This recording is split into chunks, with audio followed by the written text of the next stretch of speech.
Good morning, Miss Fox. Good morning. How are you today? I'm well. You're well? I'm very well. Good. I'm glad.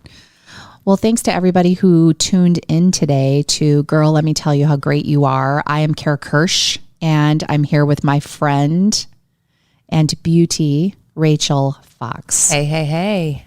How is it going out there? How's everybody doing? Fall is here. It is. It is fall. What's your favorite thing about fall? Boots, man. Boots or booties? Because there is a difference. I like them both, but you really go in on the boots in the fall. Mm-hmm. I mean, the boots with the fur. Yes. I suggest that everyone have boots with fur, and they're called Uggs. That's right. I mean, I think you can actually wear them without socks, but just don't tell anybody that you don't have any socks on. Right. And don't be anywhere where you might have to take your boots off because your feet are going to be out. Like corn chips. Right? Not good. That's kind of embarrassing. That is kind of embarrassing. Like you go into somebody's house and they're like, "Oh, can you just take your shoes off?" I'm like, About that. You know what I do in times like those? I bring a pair of socks in my bag. That is just a really good hack. Because you're going to put socks on anyway, so just throw them in your purse. That's right. You're welcome. Thank you. That works. Or how about just putting like a plastic bag around your shoes? Or that. Lots of key facts that all of our listeners could enjoy today. That's right. Speaking of a key fact, tell us about your independent recording session last time. Okay, so last time we were set to record, there was a little snafu. Somebody didn't show up. And you know what? I had a moment where I got some work done. My husband dropped me off, and I was here at her studios, just chilling with my laptop and my latte, all alone. Yeah, I'm really sorry about that. I had a work meeting that ran long, and I thought I was going to be okay, and I realized I was not going to be okay. So I appreciate you giving me a little bit of grace. All is forgiven. Oh, look at that. That's a perfect tee up to our convo today. Come on with it. We might as well have the hard conversation about the F word. That is right. So when we started our journey together, we talked about our purpose.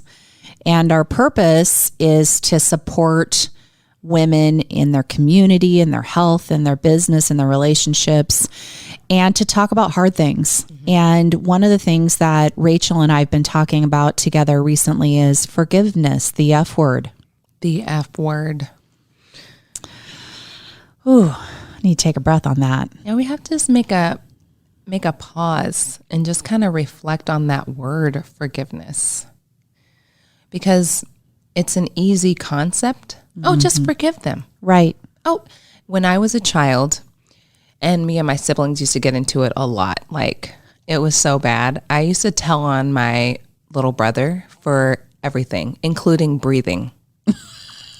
Like it was that bad. At our house, it was, he touched me. It was that too. It was just really bad. I was annoyed with every little thing he did. But my parents used to say, "Now apologize." And I would say, "I'm sorry," even though I probably didn't mean it. And then you would get in so much trouble if you didn't say, "I forgive you." Oh. We were forced to forgive people? We were forced to say, we forgive each other. And even though we didn't, we like wanted to elbow each other in the side. And we probably did. I did. But that just leads me to today, where the concept of forgiveness is just so kind of, I don't know. It's just thrown around. Mm-hmm. It's not really something that we actually put our feet in and get immersed in forgiveness. Mm-hmm. We just say all the things that the cliches that everybody else says, but we don't really take the time to think about the process of forgiveness and how to really forgive.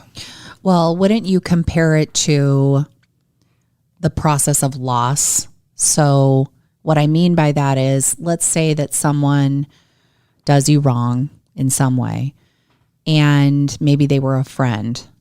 And now the act that's been done is so big that you cannot be friends with them. So you're going to experience a loss in the relationship and a letdown of your expectations of that person. And so you can't just jump to, I forgive them. You have to work through in your mind the process. Mm-hmm. So I feel angry. I feel sad. I feel let down. I feel disappointed. Those words and sitting in them. And sometimes I think we move too quickly to get to the end because we have so much going on that we are like, I don't have time to be bogged down by this. But what happens is it rears its ugly head again in the form of bitterness. Ooh, that is so good. And bitterness is not cute, girl. It isn't, but we don't know it. Right. We don't know it until we start telling our stories to other people. Yeah. Have you ever said to someone, hey, don't take this the wrong way. I might sound bitter. Or I'm not bitter, but. Right. What they say, what did Dr. Phil say? Anytime you put the word but after something, you just negated the whole sentence before that. Right. I think everybody knows that. But I'm working on that. I love you, but. Right. I forgive you, but. So I think the process of forgiving, it can't just be a jump to the marathon end. You have to work through it. I agree with you, but I also think there are certain things that you can just forgive it and just say. Tell me more. Give me an example.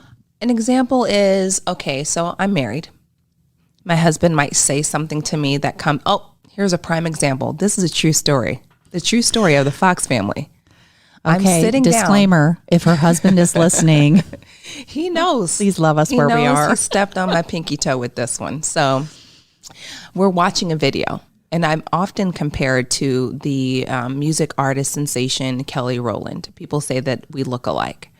He's watching a video of her, and I'm watching it on the TV with him.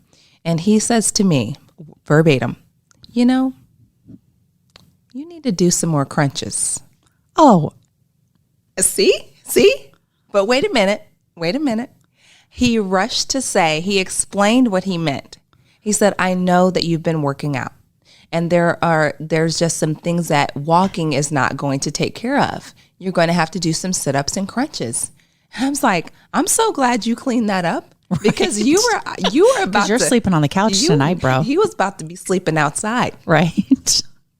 It was really bad, but he cleaned that up for me, so I didn't have to go through the process of bitterness, of sitting in that. Mm-hmm. What did he really mean by that? Because he told me what he really meant, and he rushed to say, I'm not trying to offend you. Mm-hmm. So sometimes if he hadn't cleaned that up for me, oh, honey, I would have sat with that all day long. Do you know what it reminds me of? Someone said to me this week, intent before content. So share your intention before you give your content. So in that case, if he had said, hey, babe, I'm so proud of you for your walking. That's awesome. You look great. If you want your abs to look like hers, let's download an ab app and do it together. Come on. Now that would have been the perfect way to say it. And but we know life's not perfect. It's messy. It is very messy. And so you forgave him. I forgave him. And it was over. I didn't hang on to it. I didn't keep it in my back pocket to bring it back up when I needed, a new pair of shoes and just trying to guilt him into doing something for me. I just forgave it. So there are instances where there are these small infractions that chip away and you say, ouch, wow, man, that didn't feel great. Mm-hmm.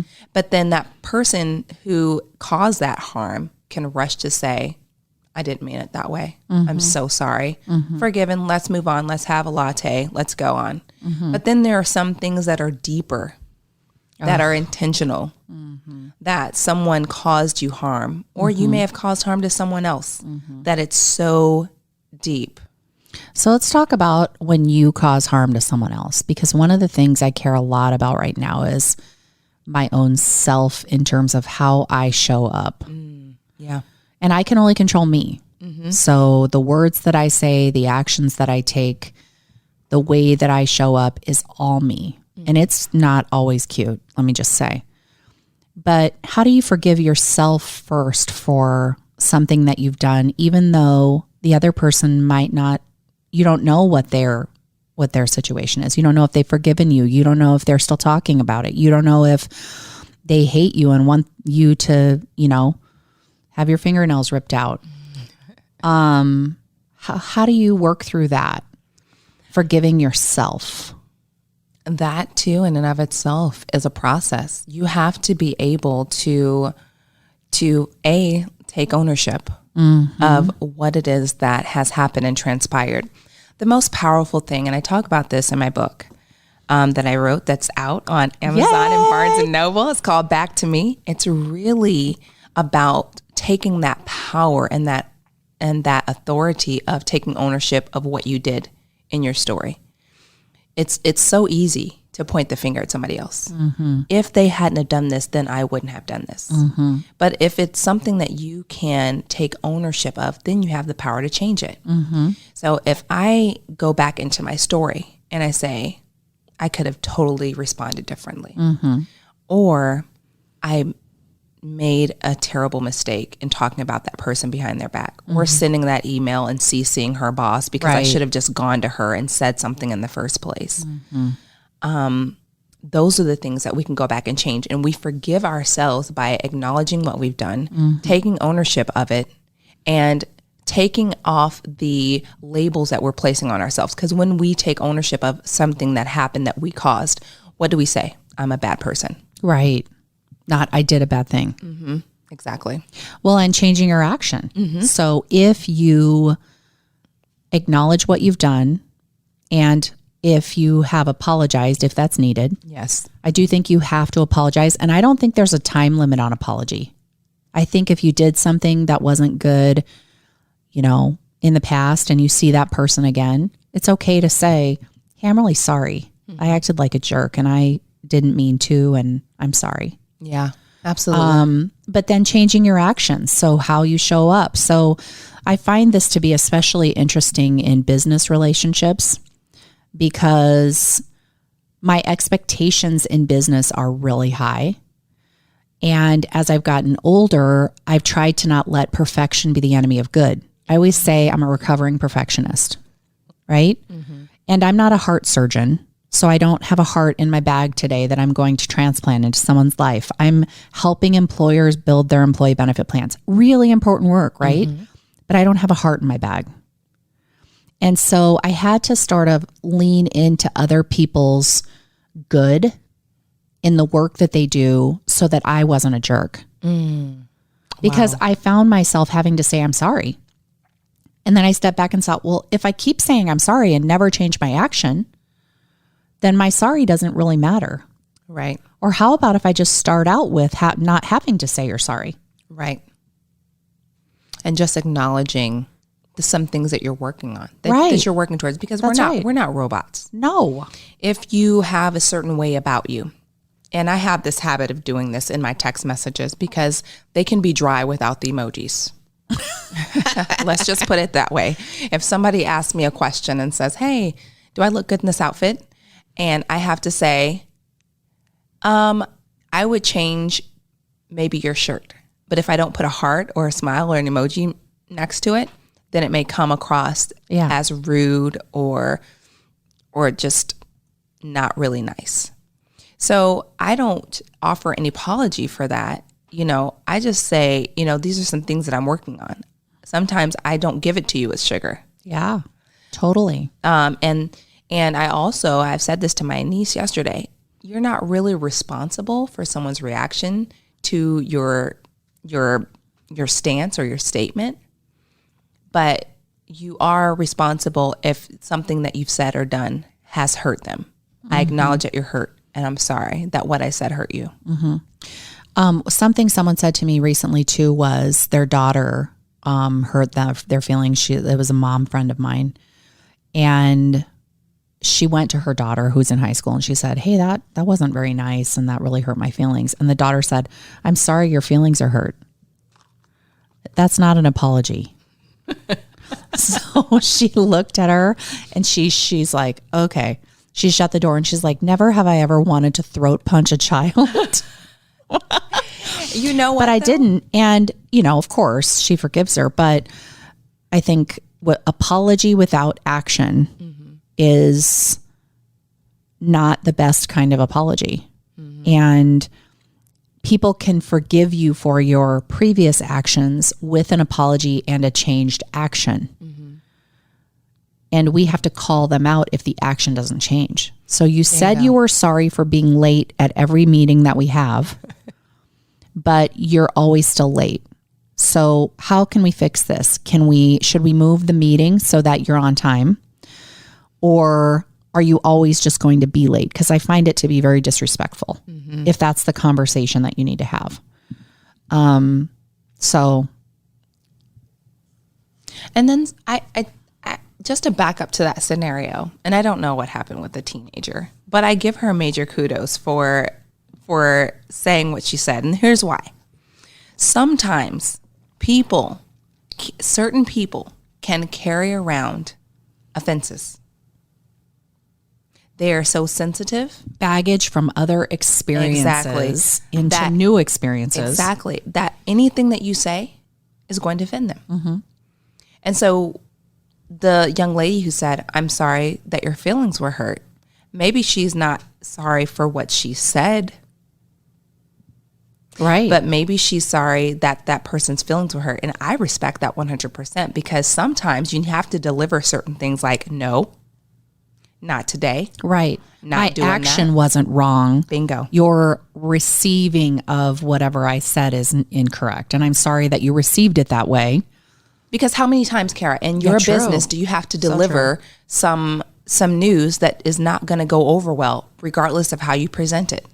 If you have to coach somebody to success or greatness, sometimes that means bringing them up and calling them in, and sometimes that doesn't feel well. Yeah, no, you're and totally the person right. Who's not ready to receive that may carry around offenses and hurt, and they may hold a grudge, and they may express to you that what you said hurt their feelings.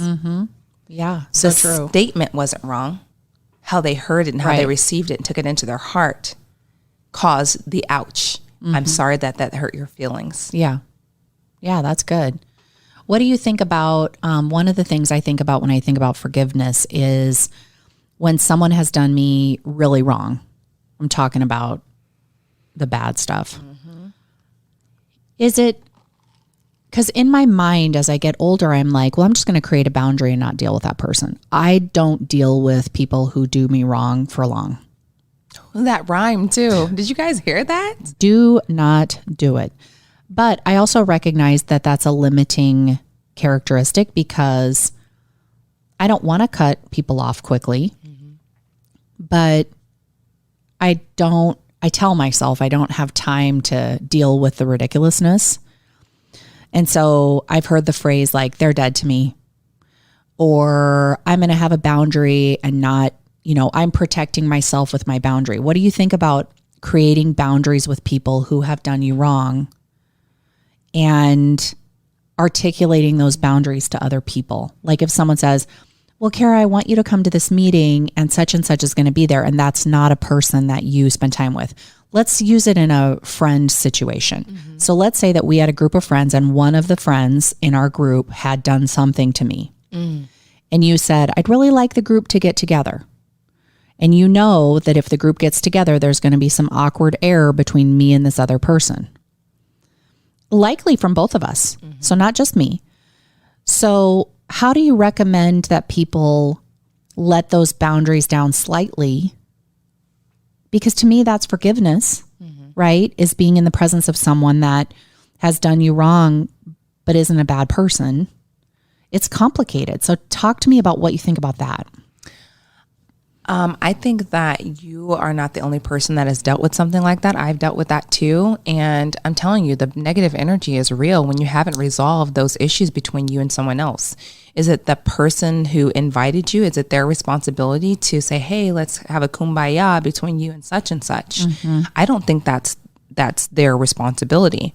But I think it's our responsibility as people to know where we are on the forgiveness path. Yeah. To say, I'm not going to put myself in that situation to be around her yet because I haven't reached the place of I can see her and not feel offended by what she did, and really, truly, genuinely show up in this moment.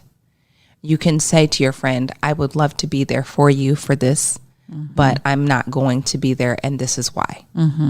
And once you arrive at that place of forgiveness, such and such can be anywhere, in any place, sitting right beside you. And that doesn't mean you invite them back into your space and say, hey, I'm giving you free reign to hurt me again, but I've released you so that you don't have the potential to hurt me again. And I can still sit next to you and it does not affect me. Your energy doesn't affect me. Bingo. Yeah. Very hard to get to. It is. Especially in family relationships. And I know families that have lots of things that have happened and gone on. And, you know, I have this vision of this 1950s Norman Rockwell family. All my close friends are like, what? But stuff happens in families too. And I think it's really hard to move forward and not let that person's energy affect you. And I think it takes time. And part of the healing process is anger. I'm angry that that happened. And being able to say that and sit in it and move through it. The challenge is not sitting in it too long. So one of the things I say to myself is I'm allowing myself to fill in the blank until tomorrow. And then after that, I got to move on. I'm allowing myself until Friday. And then I have to move on to the next emotion. Right. Whatever that might be. Right. Because I am not a bitter person, but full disclosure, I get bitter about certain situations. Heck yeah. And it stays with me. And I feel like when you can't move through the process of forgiveness and you get bitter, it weighs on you. They always say forgiveness isn't about the other person. It's about you because it wrecks you. It causes you to, there are studies that show it causes you to be harmed internally. Yeah. Makes you sick. It's stressful. It causes all kinds of problems. And so I think if we can be more forgiving or at least work through the process of forgiveness, Yes. it's better for us in the long run. And then how we set boundaries or show up is how we protect our peace for the work that we've done. Wow, that is so good. And then I really appreciate the fact that we're talking about the process of forgiveness. It's not a one and done. Sometimes it's not just a one and done. Like the instance with my husband, that was a one and done. But there are deeper things that we're talking about here. There are entities, and not just people, entities, businesses. Perhaps you've been fired. Perhaps there was a bad relationship with that entity. You have to still go through the process of forgiveness. So when I'm going through and I'm telling that story and I can't take ownership of my part in that story, there's still some things I need to go back through and work on. There are different phases of forgiveness. And I like the Stanford Forgiveness Project that was done quite some time ago. But if you have time, look that up. There are different stages of forgiveness. And when those things creep up, because sometimes I can tell a story just fine and take ownership. Then other times I'm like, oh, I cannot believe she did that. And when she did that, or when they did that, oh my goodness.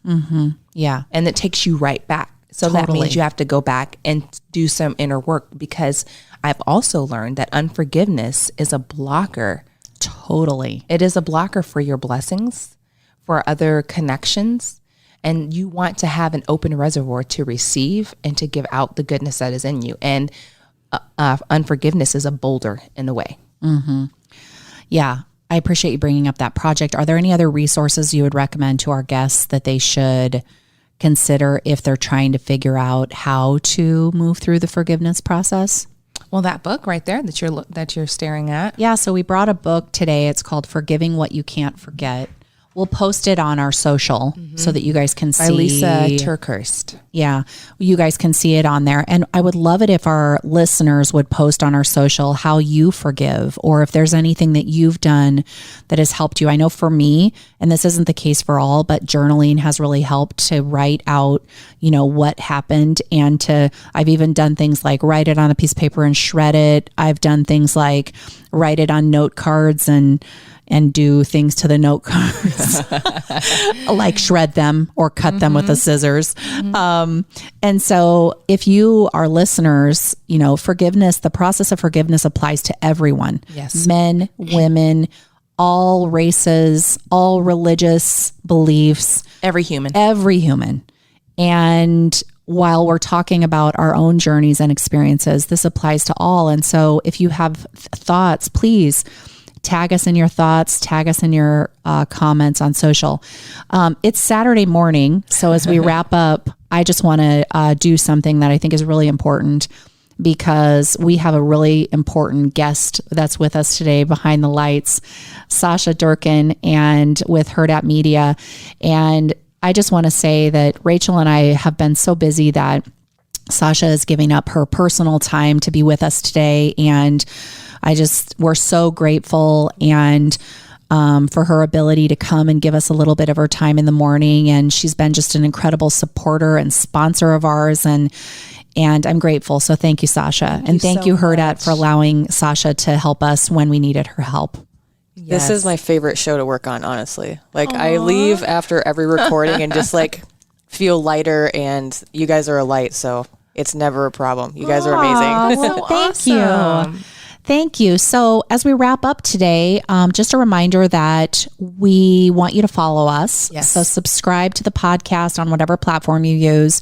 We're on Facebook, Instagram, Twitter, LinkedIn. Yes. And we love that we're able to be on this journey with all of you. And it makes my heart so happy today to be sitting across from the fantastic Rachel Fox. And check out the book. So tell us a little just quickly about the book and your journey in the book and the name of the book, where it can be bought, Oh my goodness. So all the plugs. Give all the plugs. Here you go. You guys. Here it is, you guys. So this book has been years in the making.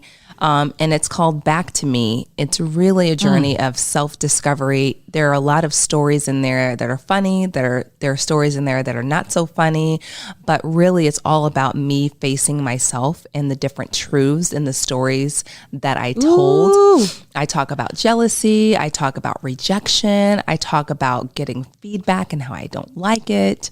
I talk about my family. There are all different things in there, but there's a message and a meaning in each and every chapter. And it is published through Bright Communications Publishing. You can get it wherever books are sold online, not in physical stores yet, but Barnes & Noble, Amazon.